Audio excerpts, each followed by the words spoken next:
नमस्कार, सुरेखा आरगडे ब्लॉगमध्ये आपलं पुन्हा एकदा मनापासून स्वागत आहे। आज मी तुम्हाला गणपती बाप्पांसाठी कोकोनट बर्फी म्हणजेच नारळाची बर्फी सांगणार आहे आणि त्याचसोबत आपण मोदक करणार आहोत बाप्पांसाठी। एकाच गोष्टीपासून मी दोन पदार्थ केलेले आहेत। अगदी सोपी रेसिपी आहे। झटपट 10 मिनिटांमध्ये आपले मोदक आणि बर्फी दोन्हीही तयार होतात। तुम्हाला हव्या त्या आकारामध्ये तुम्ही याला शेप देऊ शकता। आपण बर्फी ही केली होती आणि मोदक ही केले आहेत।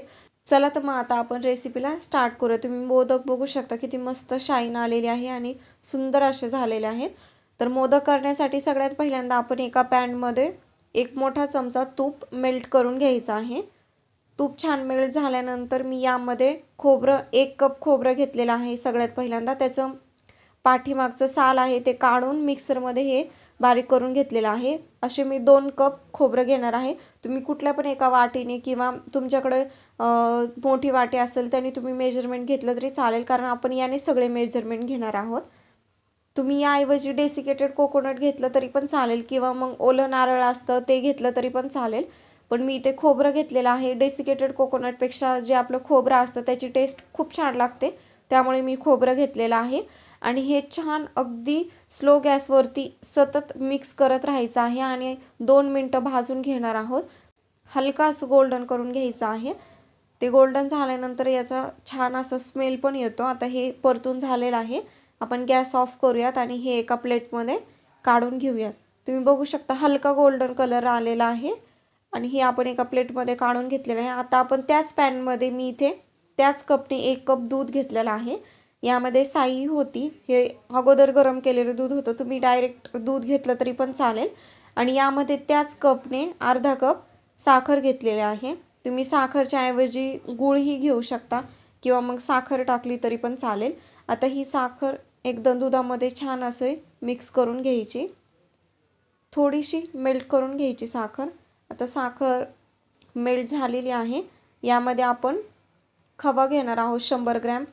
इथे मी 100 ग्रॅम खवा घेतलेला आहे रेडीमेड। तो आपण यामध्ये दुधामध्ये पूर्णपणे मिक्स करून घ्यायचा।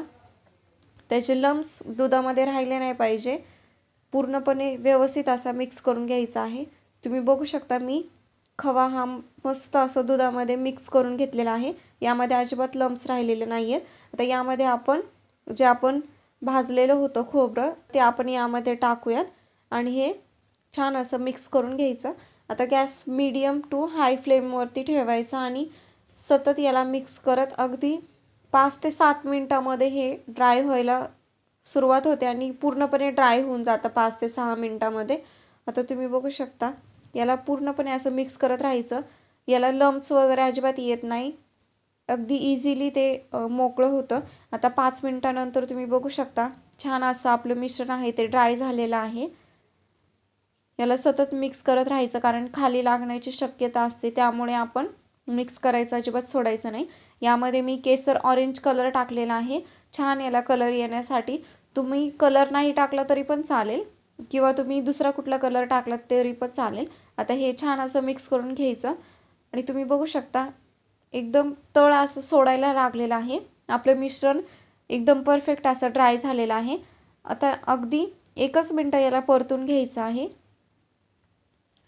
आणि यामध्ये मी इलायची पावडर टाकलेली आहे। तुम्ही इलायची पावडरच्या ऐवजी जायफळ टाकलं तरी पण चालेल। आता आपण गॅस ऑफ करूयात आणि ही इलायची पावडर यामध्ये छान अशी मिक्स करून घेऊयात। आता आपण बर्फी करण्यासाठी यातलं अर्ध मिश्रण आहे ते प्लेटमध्ये काढून घ्यायचं आहे सेट करण्यासाठी। जर तुम्ही खोबरं घेतलं तर त्याला एवढं मॉइश्चर असतं ना की प्लेटला खालून तूप लावायची गरज नसते, पण जर तुम्ही दुसरी स्टीलची वगैरे प्लेट घेतली तर त्याला तुम्ही नक्कीच खाली तूप लावून घ्या आणि आपलं हे मिश्रण ही थंड झालेलं आहे। आता मोदक मोल्ड घेतलेला आहे मी, त्याला तूप ग्रीस करून घेतलेलं आहे। यामध्ये आपलं मिश्रण आहे ते व्यवस्थित भरून घ्यायचं, मोल्ड बंद करायचं आणि त्यामध्ये छान असं मिश्रण भरून घ्यायचं। जर एक्स्ट्राचा असेल ते काढून घ्यायचं आणि प्रेस करून मोदक आपला तयार आहे। तुम्ही बघू शकता किती मस्त मोदक झालेला आहे। एक्स्ट्राचा जो पार्ट असतो त्याला आलेला तो प्रेस करायचा आणि तुम्ही बघू शकता किती मस्त याला शेप आलेला आहे आणि बाइंडिंग शायनिंग ही अप्रतिम आहे, खूप शाईन करतात ते। आता तुम्हाला तसंच मी अजून एक मोदक करून दाखवते।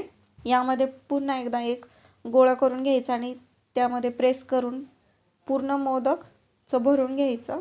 छान असं त्याचा खालचा बेस आहे तो पण प्लेन करायचा आणि दुसराही मोदक आपला तयार आहे।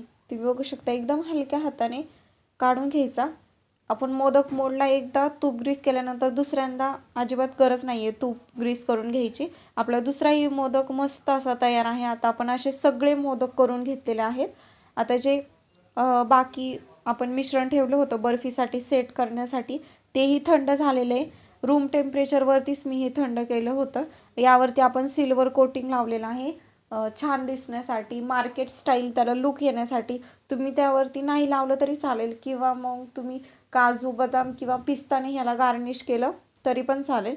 पण आपल्याला एकदम मार्केट स्टाईल मिठाई करायची होती त्यामुळे आपण ऑरेंज कलरही यामध्ये टाकला होता, फूड कलर, आणि सिल्वर पेपरचं कोटिंगही केलेलं आहे। त्यामुळे तुम्ही बघू शकता बर्फीला किती मस्त असा लुक आलेला आहे आणि तेवढीच टेस्टी पण झालेली आहे। तुम्ही एकदा ट्राय करा आणि मला कमेंट करून पण सांगा की तुम्ही ट्राय केली आहे की नाही आणि कशी झाली होती तुमची रेसिपी। आता आपण यातलं एक तुम्हाला बर्फी मी काढून दाखवते। तुम्ही बघू शकता अगदी इझिली बर्फी निघत आहे आणि छान असं त्याला टेक्स्चर आलेलं आहे, दाणेदार मस्त झालेली आहे बर्फी। तुम्हाला जितपत जाड हवे तितपत तुम्ही त्यामध्ये मिश्रण सेट करू शकता। आता मी तुम्हाला बर्फी तोडून दाखवते। किती बघा तुम्ही बघू शकता मऊ झालेले आहे एकदम, खूप छान असं रसरशीत आहे बर्फी, अजिबात चिकट किंवा कडक झालेली नाहीये, मस्त झालेले आहे। आणि त्याचबरोबर आपले मोदकही अप्रतिम झालेले आहेत। पहिल्या 3 मोदकांना मी सिल्वर पेपर लावला होता, तुम्ही नाही लावलं तरी चालेल किंवा तुम्ही यामध्ये ड्रायफ्रूट्स टाकले तरी पण चालतील, पण ड्रायफ्रूट्सच्या ऐवजी याची अशी ओरिजिनल टेस्ट आहे ती खूप मस्त लागते। आता हे आपण गार्निशिंग करून घेतलं आहे गुलाबाच्या पाकळ्यांनी। अशाच नवीन रेसिपीसाठी सुरेखा आरगडे ब्लॉगला सबस्क्राईब करा, सबस्क्राईब केलं नसेल तर चॅनलला लाईक करा, शेअर करा आणि कमेंट करा। ही रेसिपी तुम्ही ट्राय केल्यानंतर मला कमेंट करून नक्की सांगा की कशी झाली होती। Thank you, bye.